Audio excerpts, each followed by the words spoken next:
Welcome. This is Zangler, the Tesla semi advocate. And as I was going to produce the voiceover for this video, which was a flight at the Tesla semi factory, the Tesla released and Dan Priestley elaborated on the new design. So now we feature at the beginning, at the end of the video, the new Tesla design, the upgraded, new and improved design, more efficient, more reliable, and yeah, it's pretty exciting. So before that announcement, I flew over to the Tesla pilot production line building at 550 Milan, and I caught this Tesla semi doing actual work. That This is, I believe, very strongly a production Tesla semi doing actual work for Tesla, either preparing to go between Gigafactory 1 in Nevada to Fremont to deliver battery packs and or drive motors, or otherwise helping with the logistics of this giant company.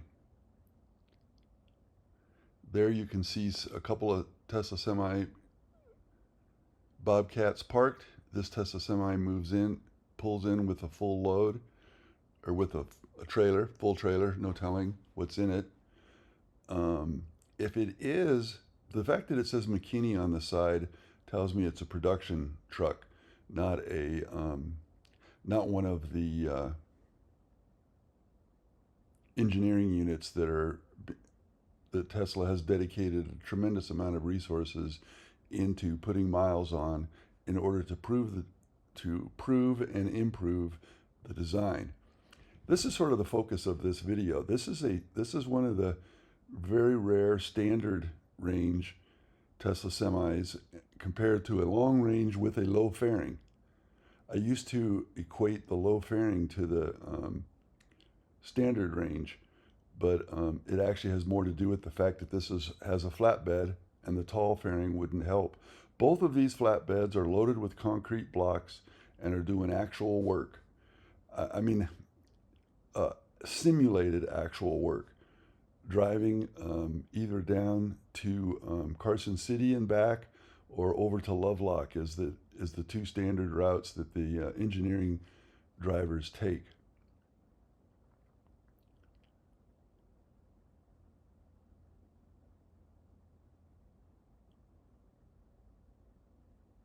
This standard range semi definitely has a different look to it with the black top and the short black fairing.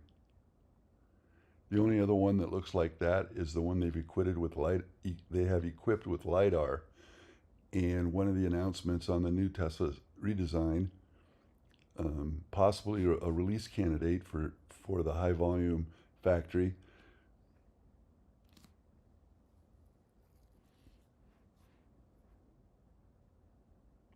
After this, we're going to take a look around the entire building and look to see how many Tesla semis are left in their in the quiver, so to speak. There was as many as I think 32 Tesla semis parked on the other side of this building, and I think we're down to 6. And those 6, I believe, will either be incorporated into Tesla's fleet, or more likely delivered to some new customers, new logistic customers, for them to do the testing and piloting of how they're going to fit into their fleet. Again, this is the long-range Tesla semi with a short fairing. And you can see by the top right that there's several fairings here and on the other side of the building, and there's the LiDAR equipped semi right there. But based on the amount of fairings they have, I believe they're going to continue to trickle out new pilot semis out of this pilot production line for the next 2 quarters.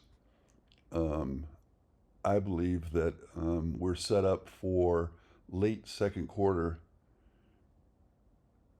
beginning of production at the high volume factory. And from there, we'll follow along as we see the ramp. Okay, now, so here are those Tesla semis I was talking about that have yet to be delivered. It looks like there's 8 of them from a total of 32 at one time. And we shall see who the next customers are as these, as I continue to check in, we'll see when these leave.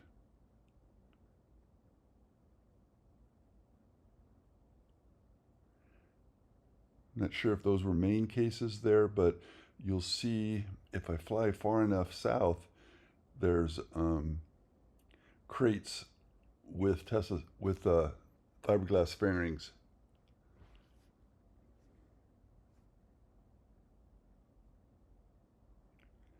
Well, once again, thank you for joining, and at the very end, I'll leave you with the new redesigned Tesla Semi.